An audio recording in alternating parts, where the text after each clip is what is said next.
For replacement temp parts, please contact customer service with your previous order number. Locate the broken bracket on your frame. Using a screwdriver, remove the large screws holding the truss bars to the leg bracket.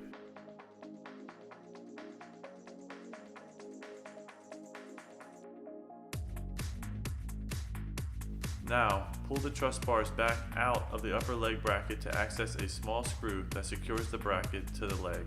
Using a screwdriver, remove the small screw from the upper leg bracket.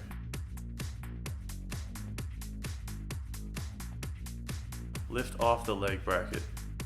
With your new leg bracket in hand, align the small hole on the leg with the hole that is inside the bracket's truss mounts and push into place. Insert the small screw into the aligned holes and screw tight.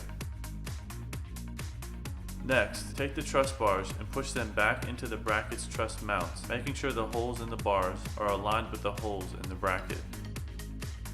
Lastly, place the large screws back into the bracket's mount holes and screw tight.